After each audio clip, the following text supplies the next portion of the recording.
Hey everybody, it's Scott here, and we're talking about area effect spells in the GURPS system.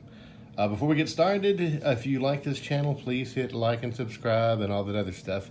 It really helps me out. But anyways, we're going to start talking about the area effect spells in GURPS. There are missile spells, regular spells, area effect spells. Area effect spells can affect one hex or more when you cast that using your character's spells. Here's our little mage here, or wizard, and he is going to cast some fire on these attacking zombies because he believes that fire will be very effective against them. They're not wearing any armor, and the create fire spell is something that should be very effective against these zombies. So he's going to cast that spell. Now, the first thing is to decide how big of an area you want to affect. For example, if he casts fire just on this one zombie here, this area, this hex, then that's going to cost him 2 points because the base cost is 2. And you have to count the hexes in between where the wizard is and what he's going to affect. And that's a penalty to his skill roll. So he would cast that spell at -2 because he has 2 hexes between him and the area he's going to affect. Now then, let's do this a little differently. You can do a step and concentrate, so our wizard can step up 1 hex while he is casting the spell, and then he can cast a larger spell area if he likes, so affect a larger area. So let's say he starts his spell here, and then all the surrounding hexes also, he puts fire in those.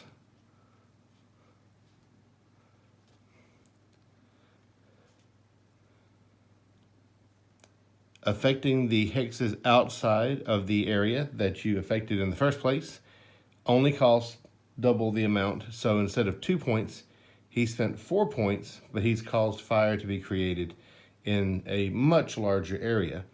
Now notice now he's only got 1 hex in between him and his targets, so the spell is only going to be at -1. Now let's say he really had some other enemies here and here. He could step up there and spend another 2 points, and he would get all the surrounding hexes there as well. So he could create quite a spectacle. Look at all that fire he would be able to create. You get the idea here. By spending 6 points.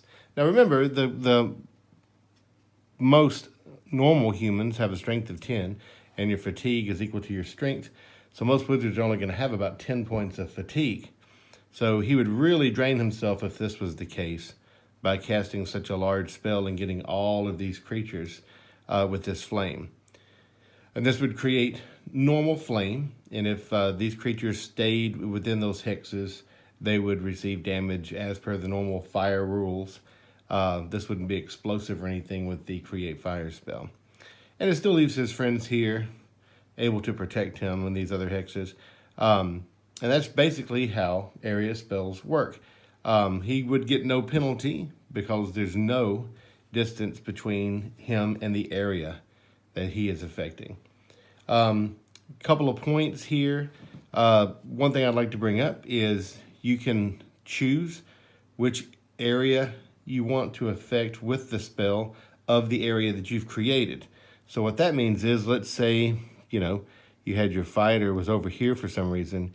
Even though you've affected that hex, you can say, I don't want the fire to affect my friend. You can shape that fire as you wish. Me personally, it's not in the rules, but if someone tried to be really complex and not affect this guy, this guy, this guy, and this guy with a lot of shaping, I may require a willpower roll and an intelligence roll or something to that effect.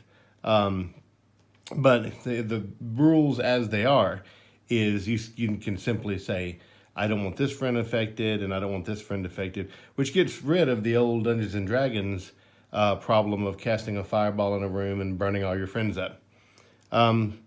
You must spend at least 1 point to cast an area effect spell, 1 point of fatigue. So some of the spells have very low costs. Rain and fog. You may have a spell that only requires 0.5 points of fatigue to affect the initial hex, and so it would only be 1 point to get the next hexes, and then only 1.5 points to get all the hexes around there again like we have here. But you have to spend at least 1 point of fatigue to cast an area effect spell. And that's area effect spells in a nutshell. If you have any more questions about that, feel free to leave them in the comment boxes below, and I'll make sure to answer them. And that's all for now. Thanks, guys.